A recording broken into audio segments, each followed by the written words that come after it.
Natàlia, estic treballant actualment a la Fundació Pasqual Maragall. Dit això, volia començar amb un petit joc per introduir el que és el concepte de l'envelliment. Aquí, una mica sí. Perquè és precisament una mica el que volia parlar, de com la contaminació ens afectarà en aquest envelliment del nostre cervell. Llavors, un petit joc. Teniu 3 imatges aquí.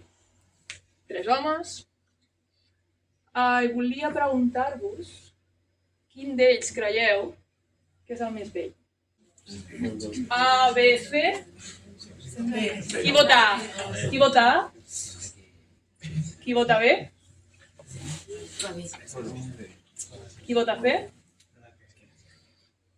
Doncs la resposta és que tenen la mateixa edat. I em direu, ostres, que malament es conserva el B, no? Aquí hi ha un concepte que és molt interessant, que nosaltres descrivim com la diferència entre el que és l'edat cronològica, que és l'edat des de quan nosaltres hem nascut, que és 80 anys, o l'edat biològica, que és l'edat que, diguem, té el nostre organisme. I no només a nivell d'aparença física, com aquí veieu, però això també repercuteix a nivell dels nostres òrgans i dels nostres teixits, de la nostra pell, etc. És a dir, tenir una edat biològica accelerada no només fa que jo pugui mostrar-me ser una mica més envellit, sinó que els meus òrgans també. I això, si ens traslladem al cervell, que és el que volia parlar, què passa amb això? Si el nostre cervell està més envellit o acceleradament envellit, això ens pot posar a risc, com s'ha vist, s'ha demostrat, de moltes patologies neurològiques i concretament neurodegeneratives, com és l'Alzheimer. Llavors, quins són els factors? Perquè jo us volia parlar una mica dels factors, us vull parlar de contaminació ambiental, perquè és un dels factors que ens afectarà que aquest cervell, tot i que jo tingui 80 anys, sembli que tingui molt més, i per tant que el meu cervell també. La contaminació ambiental ens afectarà molt en això, i s'està començant a demostrar, tot i que és veritat que potser pel que vosaltres coneixeu, sempre s'ha relacionat més amb malaltia respiratòria, cardiovascular, però comencem a tenir evidències ara, que estem començant a fer estudis, de que també té un impacte molt, molt, molt gran en el nostre cervell. I us volia presentar alguns estudis, no només a l'edat ja avançada, sinó des de pràcticament quan naixem, perquè la contaminació és un factor que la tenim aquí, no la veiem, però l'anem acumulant.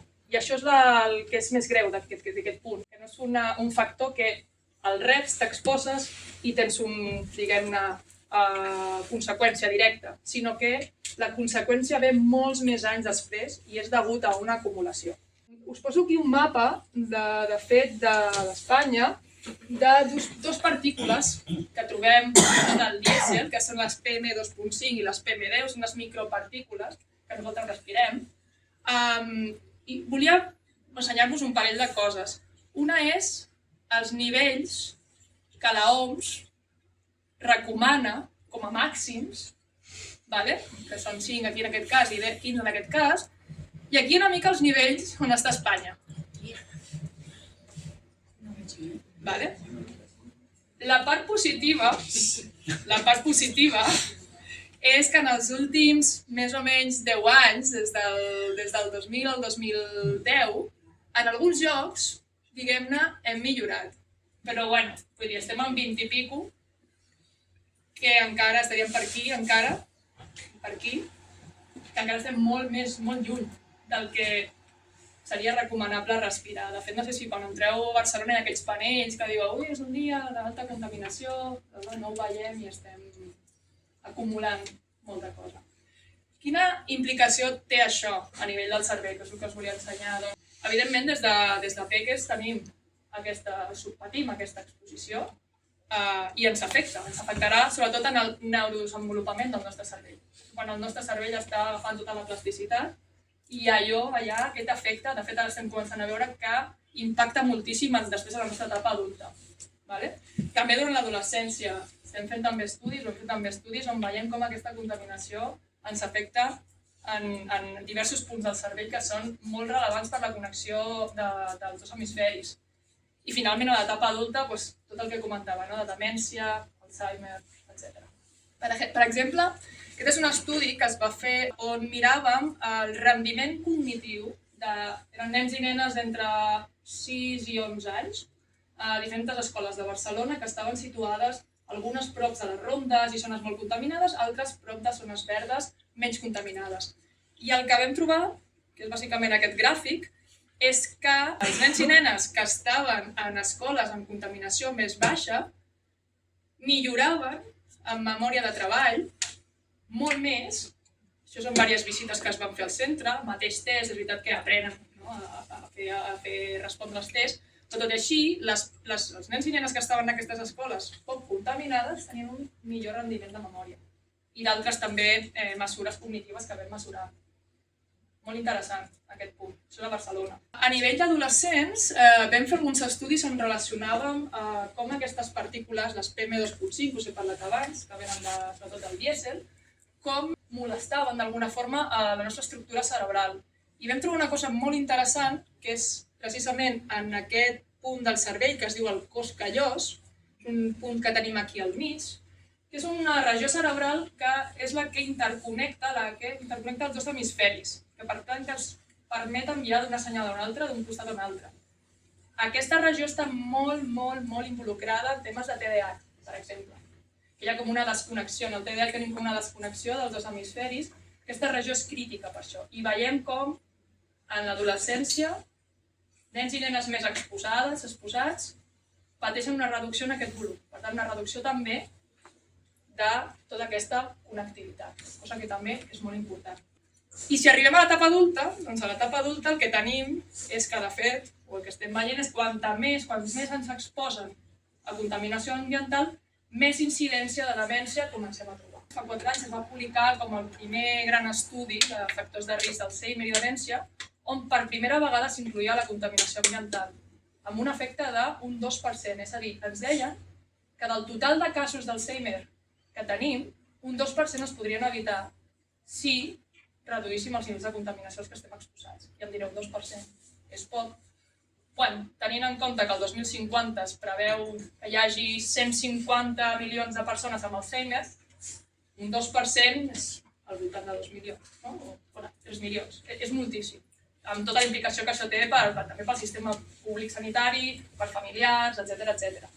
Aleshores, vull dir, és molt interessant de poder abordar-ho.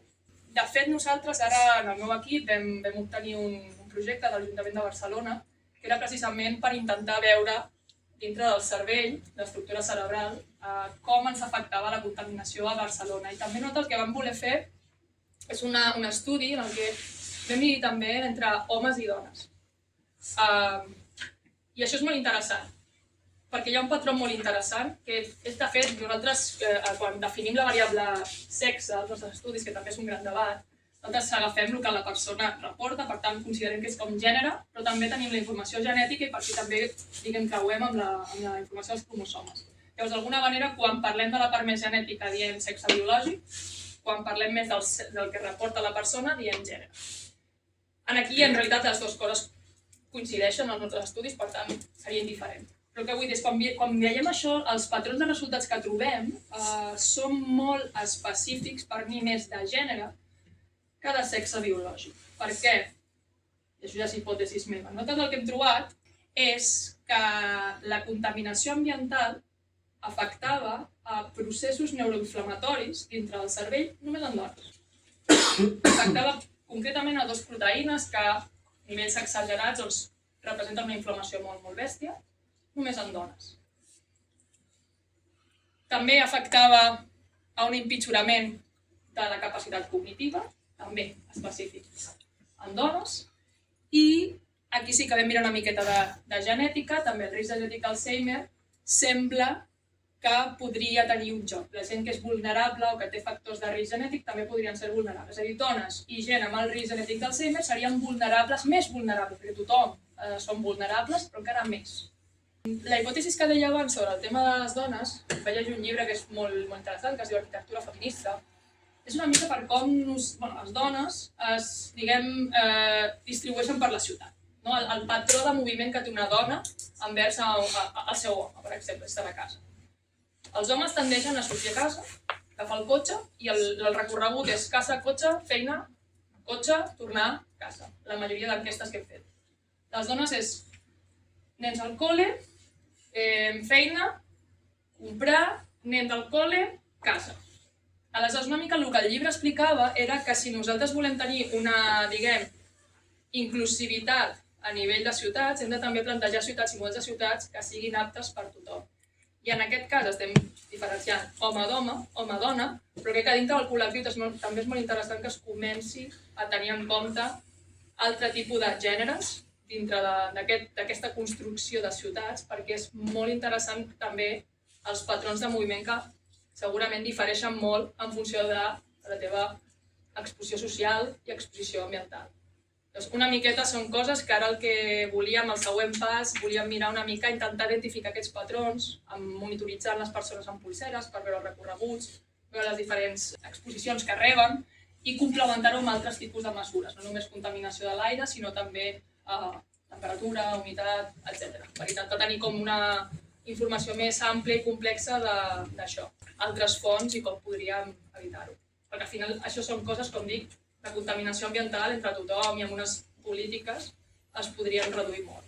Llavors, nosaltres posem l'evidència i anem fent. I crec que ja estic. Aquest és el meu equip. Moltes gràcies.